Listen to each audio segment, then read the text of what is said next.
ब्रेकनंतर एक महत्त्वाची बातमी उल्हासनगरमधून आहे। उल्हासनगर मनसे शहर प्रमुख संजय घुगे पदाधिकाऱ्यांसोबत त्यांचा पक्षप्रवेश भाजप प्रदेश अध्यक्ष रवींद्र चव्हाण यांच्या उपस्थितीमध्ये पक्षप्रवेश झालेला आहे। संजय घुगे मनसे पक्षामध्ये नाराज असल्याची चर्चा आता रंगलेली पाहायला मिळते। मनसे शहर प्रमुख संजय घुगे यांनी आता भाजपमध्ये प्रवेश केला। रवींद्र चव्हाणही उपस्थित राहिले। आणखी एक मोठी बातमी समोर येते। साताऱ्याच्या पाटणमध्ये भाजपच्या पाटणकर गटाला मोठा धक्का बसलेला आहे। सरपंच संघाचे उपाध्यक्ष संदीप जाधव यांच्यासह 400 कार्यकर्त्यांनी मंत्री शंभूराज देसाईंच्या उपस्थितीमध्ये मनसेमध्ये प्रवेश केलाय।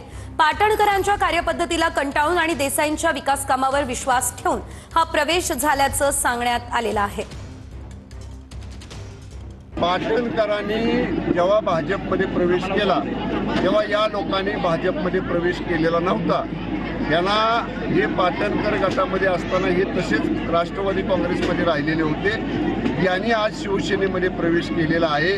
जवळपास 400 कार्यकर्ते पदाधिकाऱ्यांनी या मंगरुळपीर जिल्हा परिषद मतदारसंघातल्या ढेवेवाडी विभागातल्या लोकांनी शिवसेनेमध्ये प्रवेश केलेला आहे। मी त्यांचं पक्षामध्ये जाहीर स्वागत केलेलं आहे। टार्गेट आम्ही सांगत नसतो, टार्गेट अचीव केल्यावर करून दाखवतो।